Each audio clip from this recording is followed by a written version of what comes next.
sa New Life Tondo, Pastor Herbie Castillo.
Kalaki ang uhaw, ang gutom, nasa atin po yan. It's up to us. Sabi mo sa katabi mo, ikaw pala yun eh. No, we cannot blame other people na maging responsible sa mga spiritual growth natin. Hindi natin pwedeng sisihin yung paligid, yung pastor, yung surrounding, yung parents natin sa ating mga spiritual growth. Yan po yung kanta ng asin. Sa biyaheng buhay na ito, bawal ang sabit. Hindi po pwede. Halimbawa, makisakay na lang siya sa growth mo. Dahil nag-grow ka, hindi po pwedeng isabay mo na nga ako sa paglago mo. Hindi pwede. Individual po yun. And today, yun pa rin yung ating pong tinutungo. Nakita ko talagang kung merong bagay na magkakatulong ng malaki ho sa atin, ay yung maturity. Kaya ito siguro, itong buong taong ito, we will really pursue maturity. Wala naman tayong ibang pwedeng puntahan eh. Pwede kang ma-bless, pero pag di ka matured, mawawala agad yung blessing. Pwede kang matanggap sa trabaho, ma-promote, pero pag hindi ka matured, tanggal ka agad. Madi-demote ka din. Kaya maturity is very important. At lahat pinag-usapan natin yung minsan mga nakaraang linggo, ang pinakamagandang natututo dapat bago ang isip, yung puso. We need to be a heart learner. Why? Because your heart can catch faster than your brain. Alam nyo ba, mas mabilis makakakatch yung puso. Hindi nyo mamememorize lahat ng sinabi ko. Hindi nyo matatandaan lahat ng mga verses, but your heart can catch it faster than your brain. Kaya wag ko kayo mag-alala, hindi nyo man makabisado yung kanta. Hindi nyo man makabisado yung mga memory verses o yung topic natin. Pero kung bukas naman po yung puso para matuto, mas importante yon. Kasi pag dadating yung time na nasa problema kayo, hindi mahalaga kung ano yung alam mo eh. Ang mahalaga ano yung nasa puso mo o doon kasi kahuhugot. Doon mo kasi ilalabas, in your hearts na lahat ng mga na-deposits sa heart mo, doon siya huhugutin eh. Pansinin niyo, may mga moment na you're trying to remember something, di mo ma-remember. until lalabas ng heart mo, hindi dito yon, dito sa heart. Kaya sabi ni Holy Spirit, I have come to let you be reminded of the things that are coming. So ang prayer natin, Lord, will you please put things into my remembrance? Ipaalaala mo nga sa puso ko yung mga natututunan natin araw-araw. Kaya lamang na kayo eh. Kasi kayo, may napapakinggan every Sunday. Ang kaibahan dun sa walang napapakinggan every Sunday, pag dumating yung pagsubok, solo nila. Walang pinaguhugutan, walang naririnig, walang encouragement, walang prayer, walang outlet, walang nag-a-absorb na Diyos, walang napapakinggan eh. Kaya talagang nabuburyong yung iba, napupuno. Ngayong umagang ito, taas nga ang kamay, baka kasi mamaya ako lang eh. Taas nyo nga kamay nyo kung nagkamali na kayo. And ito yung tanong ko, natuto ba kayo? Kasi okay lang naman eh, na magkamali eh. Normal yon. Pero dapat ang pinupursu natin yung natutunan. Why? Kasi ang matured, nagkamali man, natuto naman. Sabi mo nga sa katabi mo, natuto naman. Ang matured po, pagka nagkamali, natututo. Hindi nauulit yung pagkakamali na yan. At yan ang pag-uusapan natin sa loob po ng medya oras. Kalahating oras na lang natitira. Kaya samantalahin nyo na po ito because this is going to be one of the powerful sermon or preaching na maririnig ninyo. Why? Kasi lahat kayo may tendency magkamali. Hindi ko gusto na magkamali kayo sa pagpili ng mga kurso, sa pagsuot ng mga damit, pagpili ng pagkain, mga minor mistakes in life. Pero ang masaklap, yung mga mistake that will cost your life or other people's life. Yun ho ang mahirap. Kaya napakahalaga ho ng message pong ito na maririnig ninyo ngayon. Na dapat nare-refresh tayo. Dapat gumagaang yung pakiramdam natin pagkatapos bumangon sa mga pagkakamali at pagkukulang. Tignan niyo itong chapter ng Proverbs 28:13, napaka-powerful ng verse na ito. A person who refuses to admit his mistake can never be successful. But if that person confesses and forsakes those mistakes, another chance is given. In other words, he gets a fresh start. Alam niyo kung sino yung mga nagkakaroon ng panibagong simula? Nagkakaroon sila ng parabang, hay, salamat, ganun lang yung nangyari. Those people who admit it. Yung sinabi nila, nagkamali ako ng desisyon napasubo ako doon Yung those people who will humble enough para sabihin na hindi ko man maipangako na hindi na ako magkakamali, pero at least iiwasan ko talaga. Yung part na yan. Admitting and forsaking mistake can lead us into a fresh start. Bakit napupuno yung mga tao, hindi nakaka-move on? Kasi nga, patong-patong Sunod-sunod na hindi naman nila ina-admit na nagkamali sila o nagkulang sila sa isang bagay. No wonder walang panibagong simula. Hindi nagkakaroon ng moment ng reflections. At ang reason why people are having a hard time para i-admit yung mistake, alam nyo kung ano? Una, they're always making excuses for their mistakes. Lagi na lang nilang pinapalusutan. Lagi na lang nilang iniiwasan. They're justifying their mistakes. Actually, yung iba nga, they blame others for their mistake. Sinisisi yung iba. Nagpapalusot na, sinisisi pa yung iba. Yung iba, tinatago na nagkakamali sila. Sa maraming bagay, finances, sa oras, sa relationship, mga salitang hindi ko dapat nasabi, kaya lang di na yun, pinangangatawanan na lang, na nagkamali sila sa pagbili. Na nagkamali sila sa instead na sabihin, sorry po, huwag nyo i-charge sa experience, i-charge nyo yun sa akin. Mas nakakatuwa yung mga taong ganun Yung iba, alam nyo kung puro charge to experience. Sino ba yung experience na yun? Hindi naman yun makakapagbayad, actually. Ang nagbabayad dapat pagka willing tayo person, individually, pag ikaw willing kang i-pay yung mga bagay na matututunan natin, nag-grow tayo. Nagmamature tayo. Si Jesus, who wants to pay the sins of the world, na dapat tayo ang nagbayad, He took it personally. Sabi ni Lord, let me pay for it. Let me pay for it. And let me die for you. Ganon ka-matured si Kristo. Ganon ka-matured itong taong ito, na Panginoon natin, para sabihin, I will pay for your sin. I will pay for your mistake. Kahit hindi siya nagkulang, hindi siya nagkamali, hindi nagkasala. pero he took it. Yun yung maturity eh. Someone is taking the responsibility. Kaya masarap makasama yung mga matured. Sabi mo sa katabi mo, masarap kasama ako. Kung matured ka. Masarap kang kasama kung matured ka. Alam niyo yung mistake, hindi talaga magandang mangyari sa atin yan. Pero pag nagkukulang tayo, nagkakamali tayo, ang gandang opportunity niyan for personal growth. Halimbawa, kasi natututo tayo sa mga mali eh. Kaya huwag kayong maiinis when people are actually confronting you or reminding you of your mistakes. Pag may nagpapaalala sa inyo, kinokorek kayo, huwag kayong maiinis, huwag kayong mababad trip. Why? Opportunity yon for personal growth. Taas sa kamay ng gusto talagang lumago. Ako din. I want to grow as a man. I want to grow as a husband. I want to grow as a son. I want to grow as a pastor.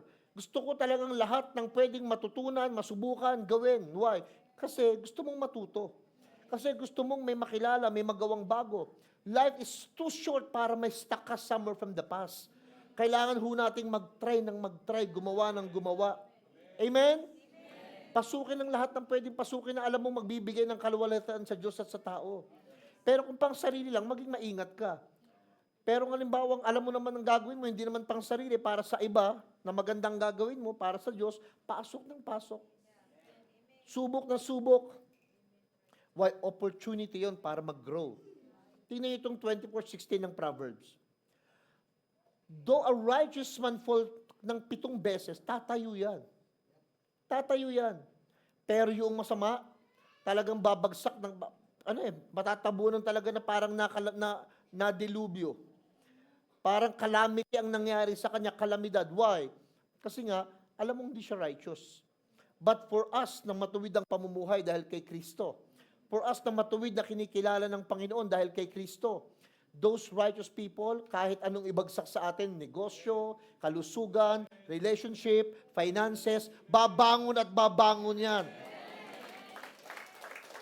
Kaya lang, kailangan yon na ma-recognize mo, growth ko ito. Personal growth ko ito. Merong mga susi, pag sabing susi, yung magbubukas ba sa atin, mag-remind sa atin, mag-a-awaken sa atin, na ito yung mga bagay na dapat nating gawin. Bigyan ko kayo ng mga keys when we fall down. Pag bumagsak kayo, ito yung gagawin nyo.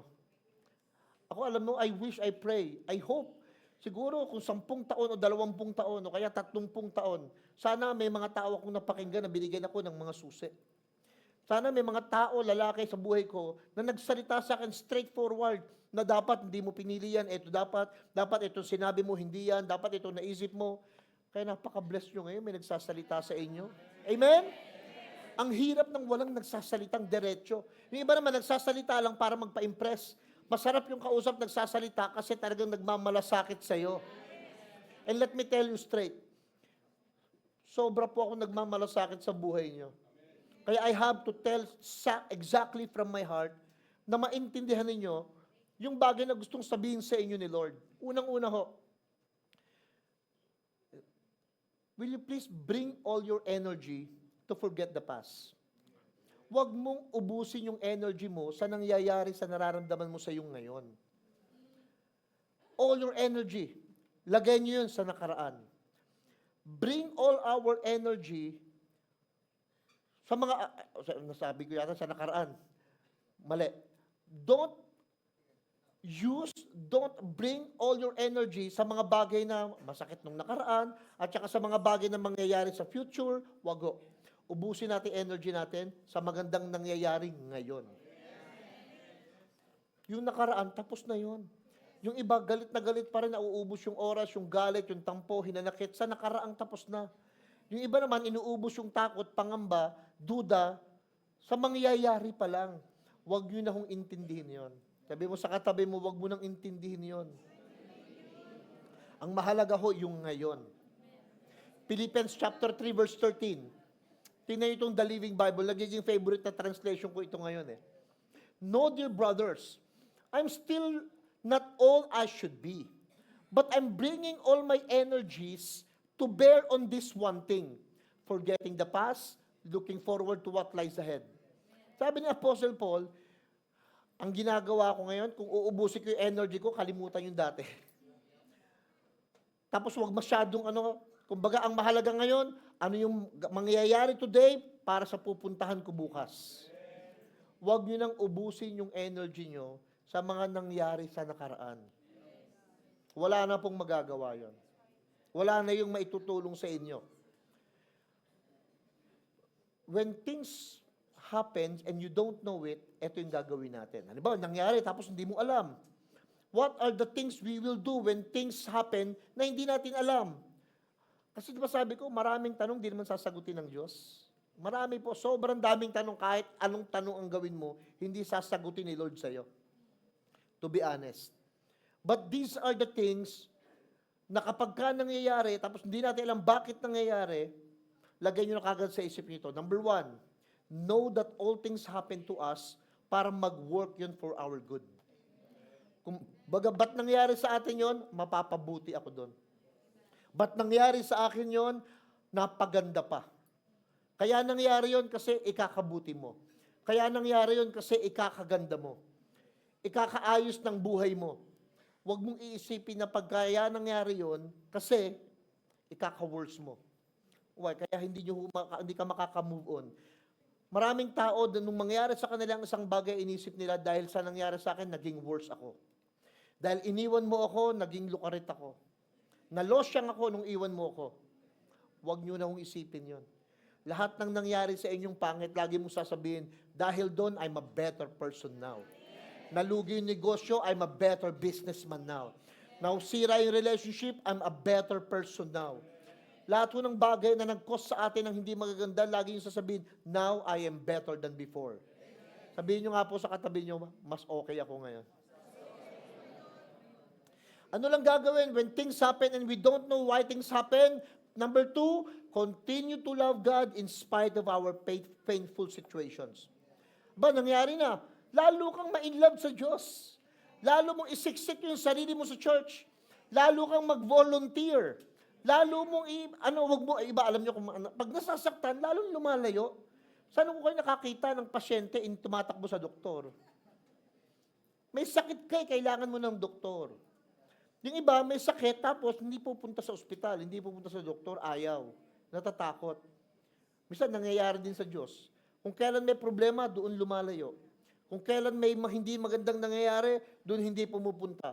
Lalong kailangan mo ngang may mapakinggan Lalo, kaya kahit hindi kayo isama nung naglaging kasama nyo, kahit hindi kayo imbitahin ng laging nag-i-invite sa inyo, kahit hindi kayo sabayan ng lagi nyong kasabay pumunta dito, sabi mo sa katabi mo, pupunta akong mag-isa.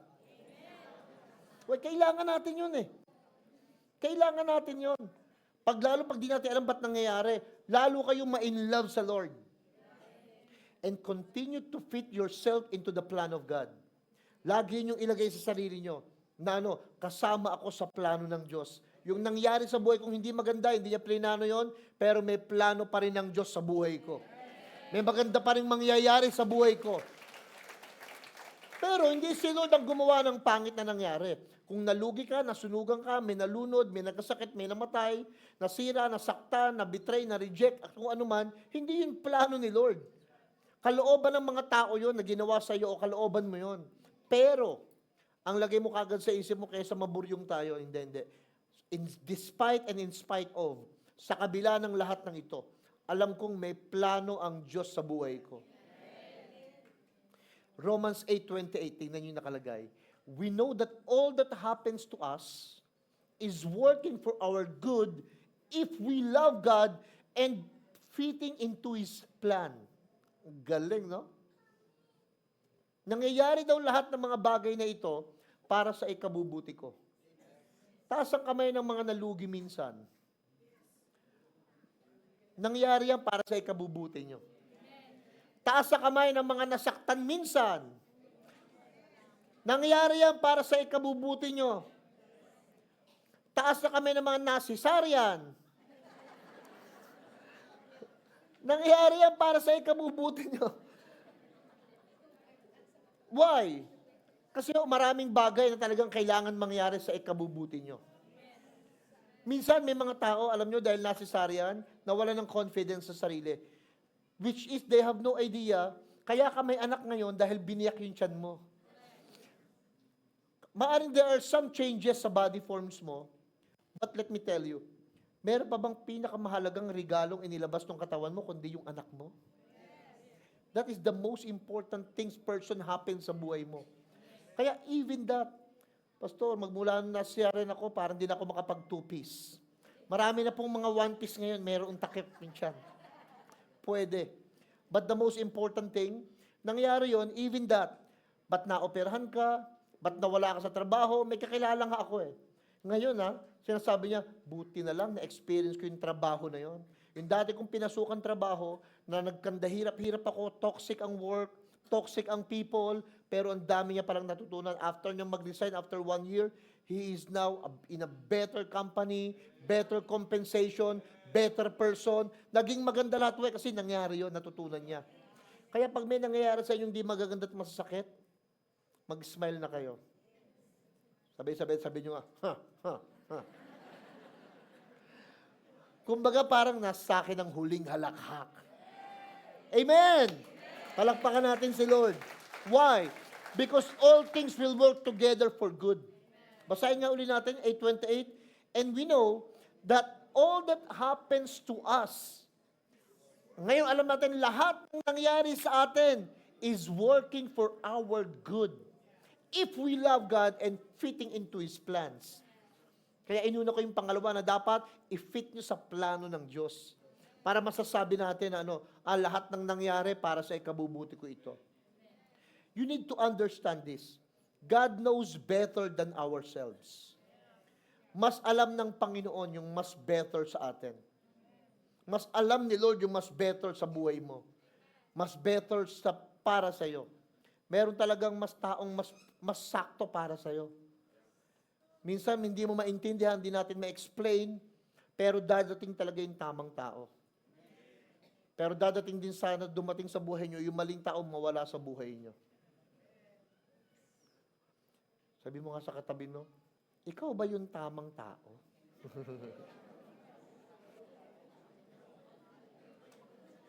Oh, look at me. Come on, tingin kayo kay Pastor. Baka magka-developan pa kayo dyan. Yung mga lolo't lola. A fresh start is available to those who admit their mistakes. Alam niyo, yung panibagong simula, nagiging available kapag inadmit mo na, nagkamali ako doon. Ayusin ko na. Ayusin ko na. Basahin ulit natin para makabisado nyo. 28:13 ng Proverbs. A person who refuses to admit his mistake can never be successful. But if that person confess and forsake those mistakes, another chance is given. In other words, he gets a fresh start. O, ito yung katotohanan. There is no success without making a mistake. Sa totoo lang. Kung walang mistake, hindi natin makikita yung totoong meaning ng tagumpay. Kaya pag may mistake, okay lang yun. Ulit nga, taas nga kami ng mga nagkamali na. Yung hindi nagtaas ng kamay, kayo talaga ha. Joke lang po yan. Pero ibig sabihin, mayabang ka talaga. Kasi nga ako nagkakamali eh. Sa totoo lang. Kasi lahat tayo nagkakamali. Taas yung kamay ng hindi pa nagkamali kahit isa. Mamaliin natin niya ngayong araw mo. Lahat po tayo. Lahat tayo nagkakamali. But, learn from it. Mistakes are meant to happen, but not meant to be repeated. Talagang nangyayari yan, pero hindi nangyayari para ulitin, kundi para matutunan. Ano lang gagawin? We have to humbly face and learn from our mistakes in order to grow. Kailangan magpapakumbaba ka talaga eh. Naging addict ako talaga dati. Sabihin mo. Nalulung talaga ako dyan. Sabihin mo. Kasi pag hindi mo sasabihin, a-admit yan, lagi mo nalang itatagot, iiwasan yung topic, hindi ka makakalaya dyan. Sabihin nyo na talagang aminin nyo sa sarili nyo, alam nyo, talagang nalulung ako sa yosi. Nalulung talaga ako sa shabu. Talagang alcoholic ako. Sabihin ng bibig nyo. Kasi hanggat di mo ina-admit, hindi mo ina-amen, lagi mong iiwasan, hindi ka talaga makakaahon dyan. Sabihin nyo straight na addict akong manood ng porn. Yung mga bold, Aminin nyo. Sabi mo sa katabi mo, seryoso na si pastor. Aminin nyo lang, i-confess nyo. Bakit ho? Kasi ang hirap kasing bagay kausapin pag hindi ka, pag lagi mo, pag bine-baby mo yung sarili mo, na inaamin mo, talagang maarte ka, minsan alam mo, aminin nyo. Sabihin nyo nga, mga babae, sabihin nyo nga, maarte talaga ako. Minsan kailangan nyo aminin yung gano'n. Minsan na talagang, pero hindi mo inaamin, hindi come on, look at me. Pag hindi nyo inaming maarte kayo, pag hindi nyo inaming may yabang ka, pag hindi mo inamin sa sarili mo na talagang lulong ka, alam nyo, iba magsasabi nun. At ang masaklap, hindi sinasabi sa harapan mo, sa likod mo, sa ibang mga tao. Yabang-yabang yan. Arte-arte yan. Tapos pag narinig mo, ngal-ngal ka, iyak ka, ang sakit. Kaya nga ikaw na magsabi para lessen ng sakit. So, sabi mo sa katabi mo, aminin. Doon tayo natututo. Sa totoo lang. Basahin niyo itong verse na ito. Hindi ito para sa mga mahina, para sa mga malakas ito. Proverbs 24:10 sa hinanap ko yung mga magagandang translation. Proverbs 24:10. Look at this. If we give up when trouble comes, it shows that you are weak. Pag sumuko ka daw, pag dumating yung problema, pinapakita na mahina ka. Tignan mo sa The Message Bible, ang ganda. If you fall to pieces in crisis, there wasn't much for you in the first place. Bumigay ka na eh. There's not much for you in the first place. Sa umpisa pa lang, wala ka na talagang dapat asahan. Kasi sumuko ka na. Ito yung pangatlo. Magandang verse to. Tingnan nyo ito. You are a poor specimen. Sa Tagalog niyan, mahina ka talagang nilalang. You are a poor specimen if you cannot stand the pressure of adversity. Sabi mo nga sa katabi mo, mahinang nilalang. Pag di ka daw maka-stand sa pressure, kaya alam nyo, pag nape-pressure kayo, kasi may taong nagsasalita sa inyo, stood up. Kahit masakit, stood up. Kahit mahirap, stood up. Kahit may kailangan bayaran, stood up. Huwag yung pag may pressure, ayaw, ngal-ngal, walk out, layas. Pag may pressure na, umaalis. Pag may pressure na, nag-hysterical. Pag may pressure na, naninisi.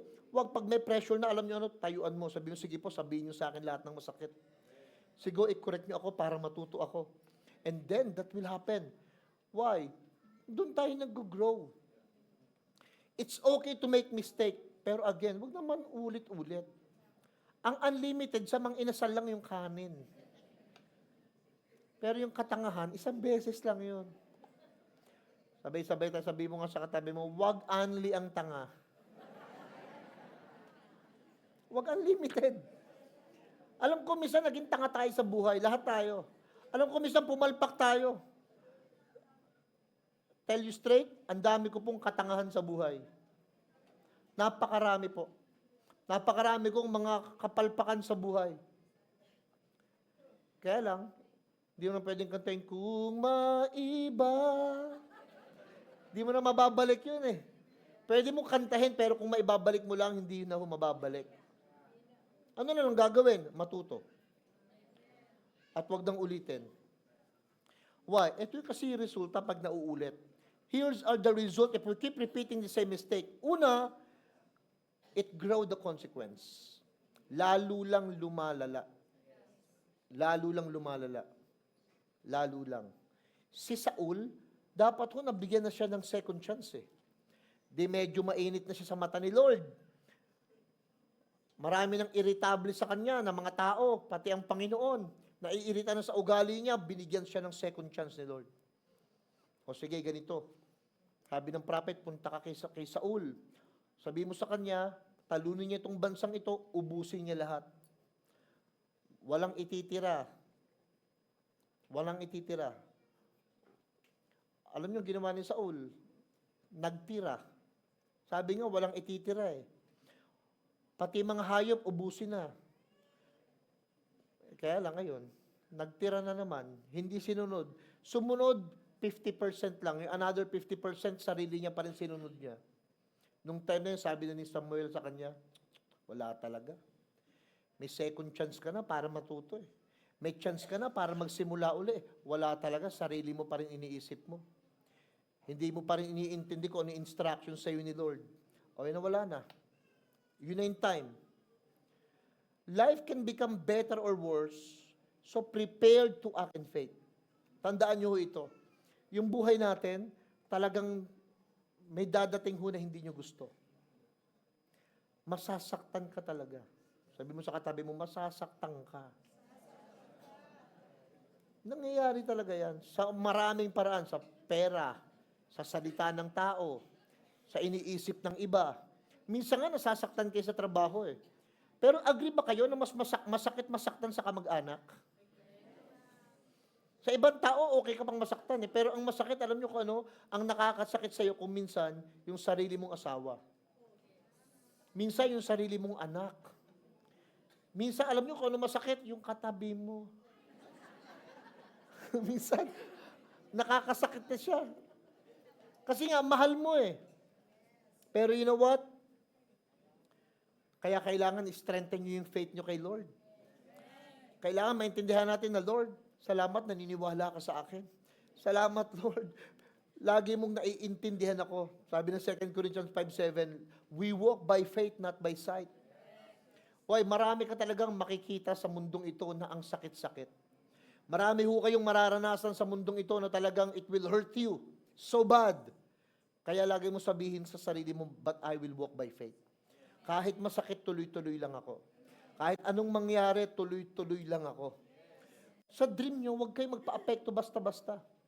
Sa mga bagay na gusto nyong gawin para sa Diyos at sa tao, huwag kayong magpa-apekto basta-basta. Hindi dahil sinabi ng iba, susundin mo. Hindi dahil naranasan ng iba, gagawin mo. Basta tuloy-tuloy nyo lang, walk by faith. Kahit wala na kayo sa mood, walk by faith. Kahit hindi mo na feel, walk by faith. Kahit hindi mo na nakikita ng mata mo, walk by faith. Why? Yun lang minsan yung way para makapagpatuloy tayo sa buhay na ito.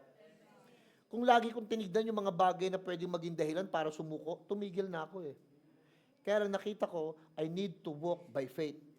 Kasi nga, nakakatuwa ang buhay, full of surprises.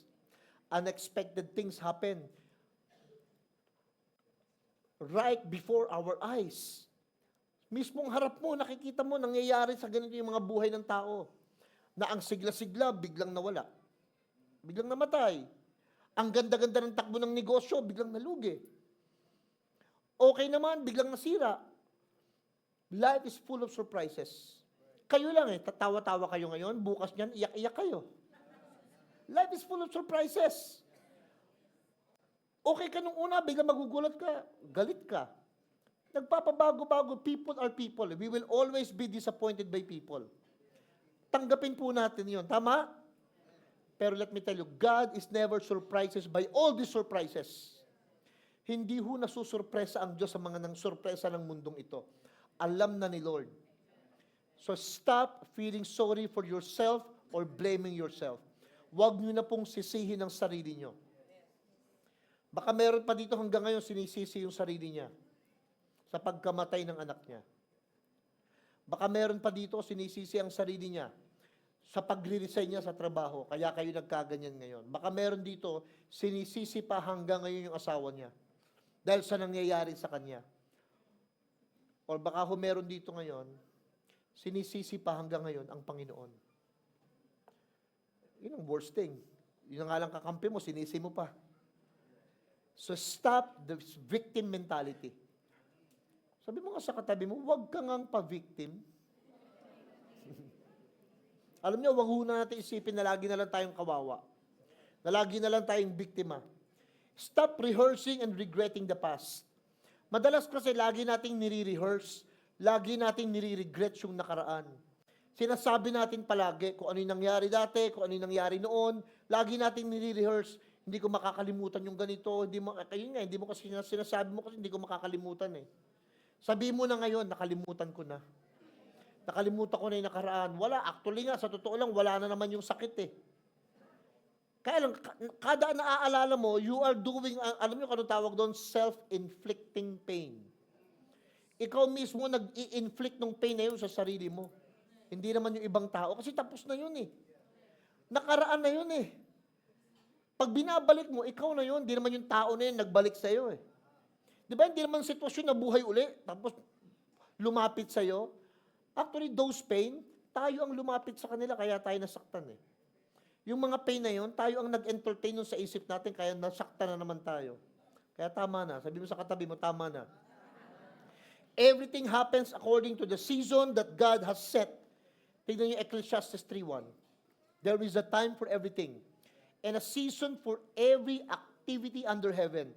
Talagang panahon ng pagkakataon. Noel Cabangon chapter 2 verse 3. Panahon ng pagkakataon sa buhay natin. Mangyayari talaga yon. Amen. Taas sa kamay ng walang pera ngayon. Magkakaroon ka rin. Panahon lang. Sigurado ko walang magtataas. Taas sa kamay ng paldo-paldo ngayon. Tanyo, ayaw itaas, baka mahalata, mahingan eh. Kung paldo-paldo kayo ngayon, relax. Sabi mo sa katabi mo, mauubos din yan. Why, panahon lang yan. Pera, emosyon, kondisyon, sitwasyon, government, organisasyon, tao, relihiyon, lahat yan. Mababago, matatanggal, mawawala, mapapalitan. Sabi mo sa katabi mo, pati ikaw. Sa totoo lang ako, replaceable po ako. Anytime pwede akong palitan sa New Life Tondo. Anytime. And the church will continue to grow kahit wala na si Pastor Herbie. It will grow, baka mas tremendously pa. Pag wala na ako, it will grow. Why? Everyone is replaceable. Everybody. Lahat tayo napapalitan. Panahon, nandito ka ngayon. Sabi mo sa katabi mo, baka wala ka na bukas. Kaya dapat samantalihin nyo na ho. Patawarin nyo na yung kailangan patawarin. Mag-I love you na kayo sa mga taong dapat yung I love you-han. Palakpakan yung matatanda talaga, oh. Mag-I love you na ho kayo. Yung mga gusto nyo sabihan ng I love you, diretsuhin nyo na, mahal na mahal kita.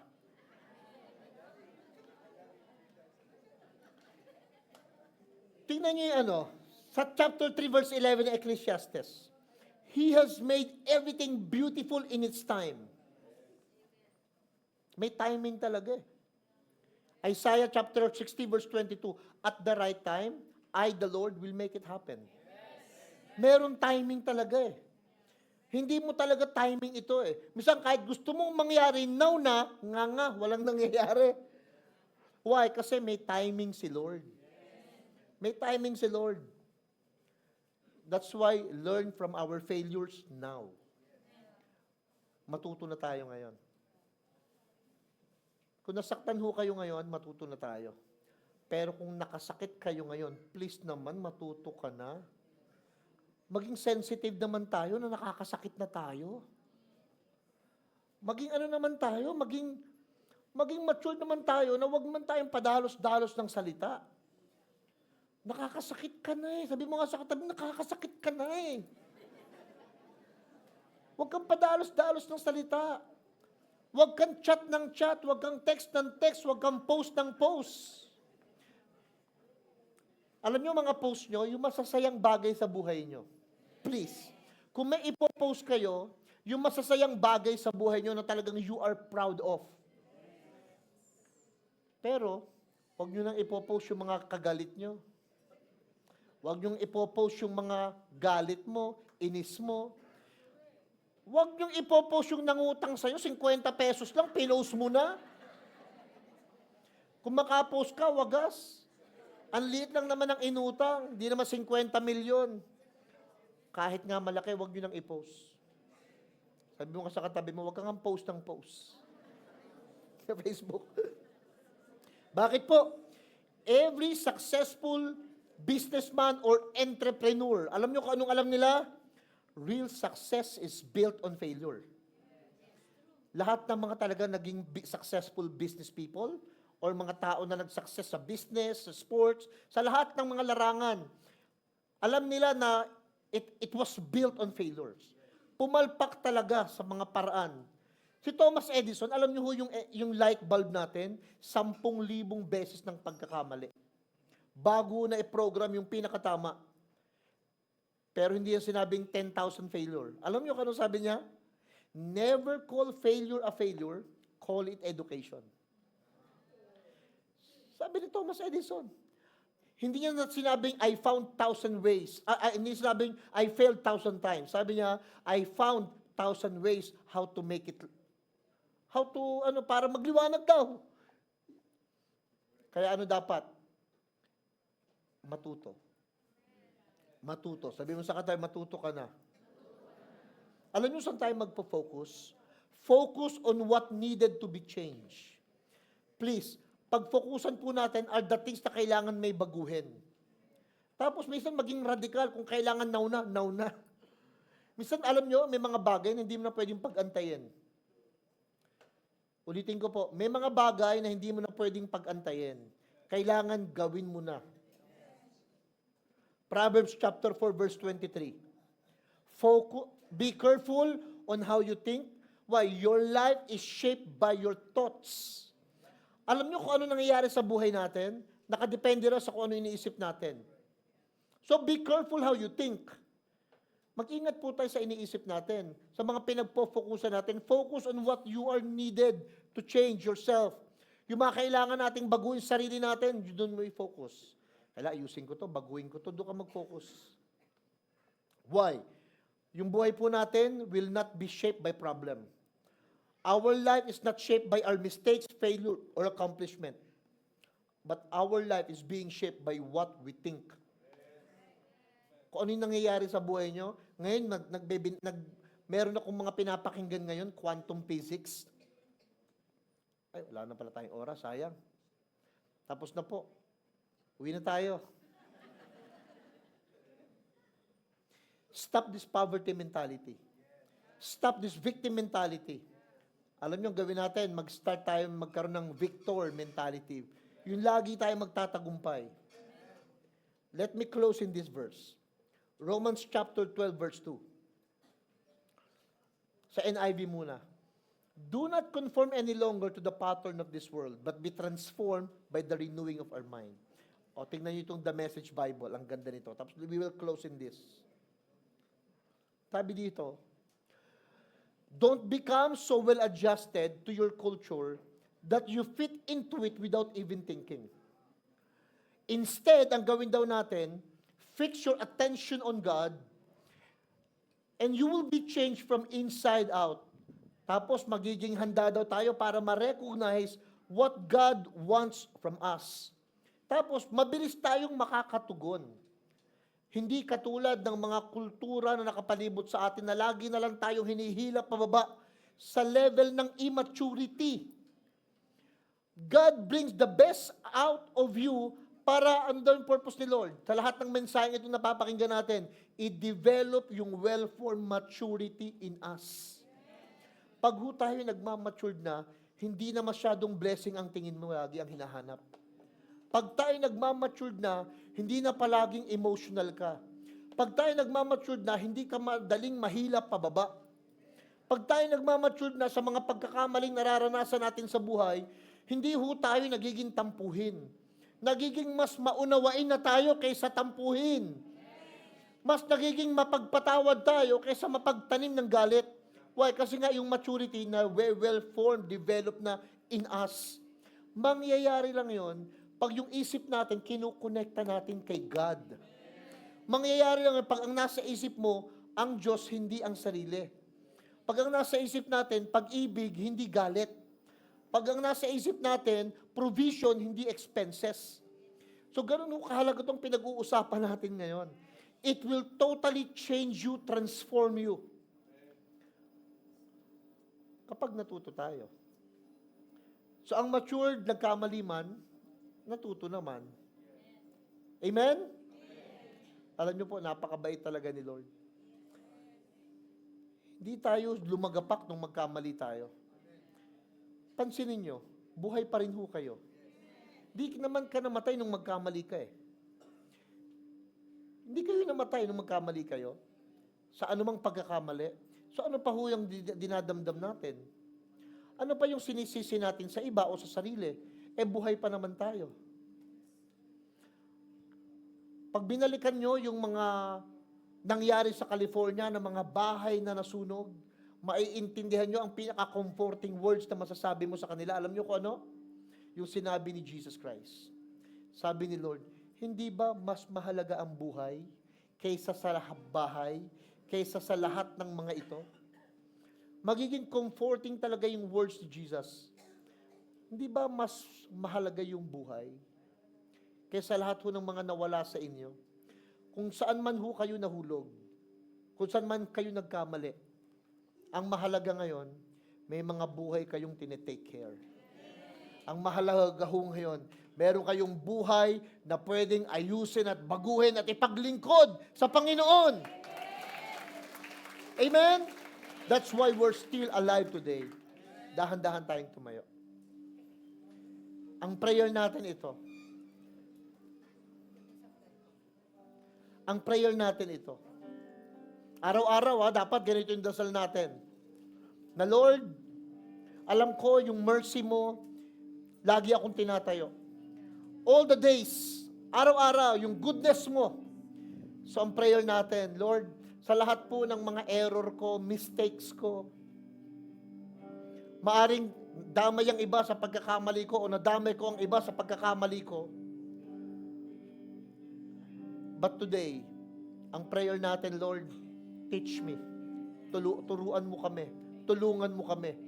Na lahat po ng mga bagay na pinagkamalian, matutunan dahil sa biyaya ng Panginoon. Amen? I love you, Lord. Come on.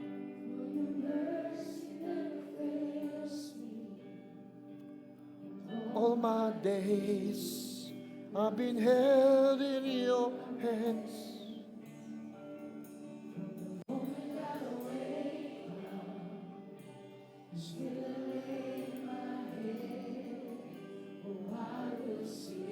Of the goodness of God.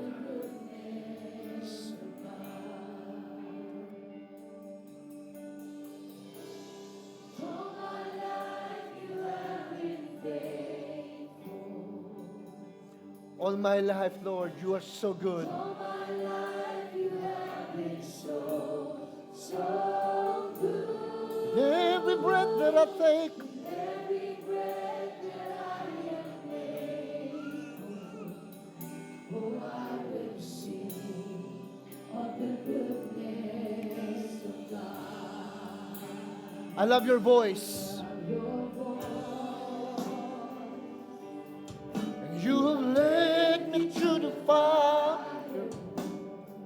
and in darkest night, You are close like no other. I've known you as a father. I've known you as a father. I've known you as a friend. I've known you as a friend. I have lived in the goodness of God. Sabay-sabay tayo. All my life, Lord, lagi kang mabuti. All my life you have been faithful. All my life, you have been so good. With every breath that I am able, oh, I will sing of the goodness of God. Your goodness, Lord, is running over. Your goodness is running after, Is running after me. your goodness is running after, is running after me. With my life laid on a surrender. Surrender now, I give you everything. Your goodness is running after me. Your goodness is running after, is running after me.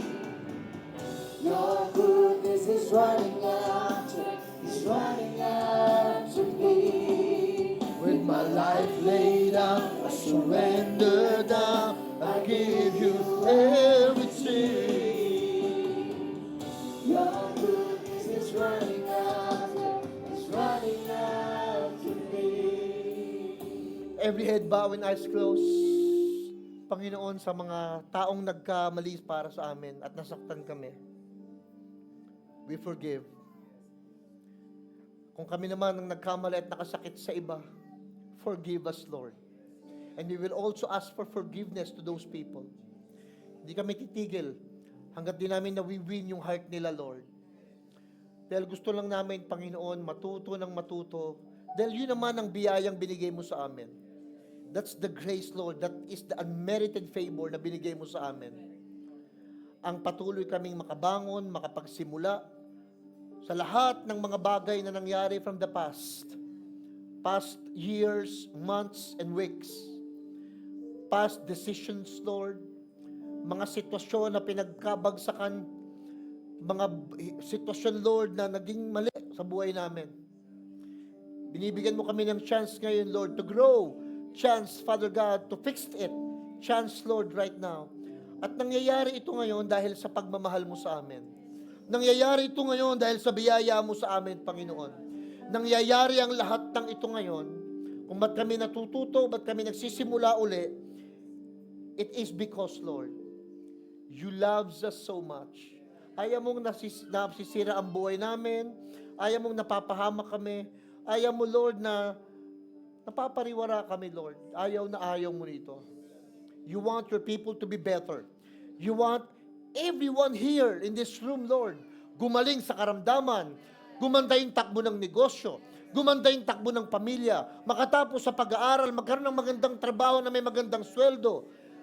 Lahat ito, Lord, this is what you want, Father God, to your children. Pero minsan, nasa amin na lang yung dahilan, Panginoon, kung bakit po hindi nangyayari. Because we are not decided na matuto. But today, put your hand in your chest. Pero today, Lord, today, here we are, humbling ourselves to you, Lord. We humble ourselves to you. Speak to us, Holy Spirit. Teach us, God, kung saan pa kailangan may area na matuto kami. Mag-grow kami, Lord.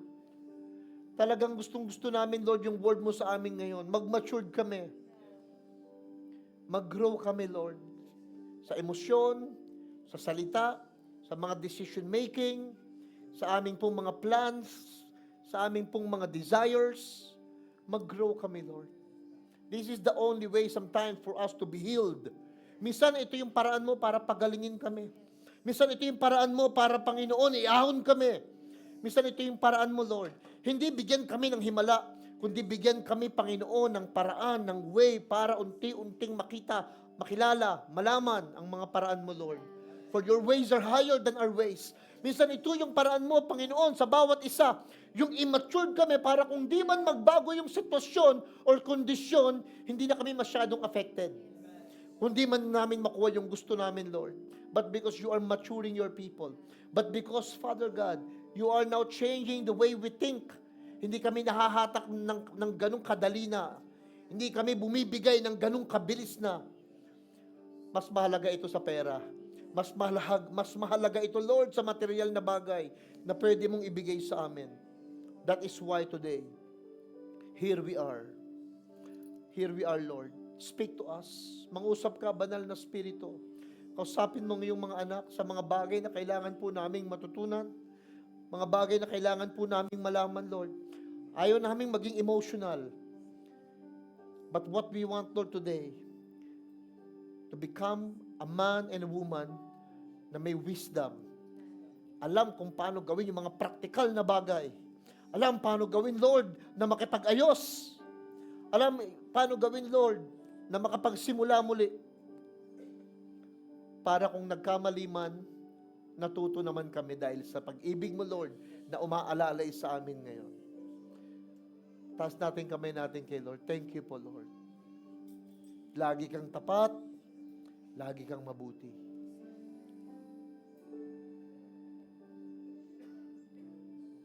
All my life, you have been faithful. all my life.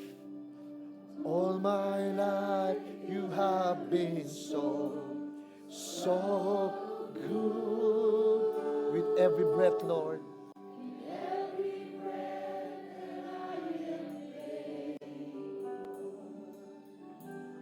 I will sing of the goodness of God. At binabalik namin sa iyo ang papuri at pasalamat sa matamis na pangalan ni Jesus. Ang lahat ay magsabi ng Amen and Amen and Amen. Huwag ho kayo mawawala sa linggo. Meron tayong magandang service na maaasahan ninyo sa linggo. Meron pa tayong lugar sa gitna, kasya pa, kahit siksikan na tayo. So invite your friends and your family. God bless you.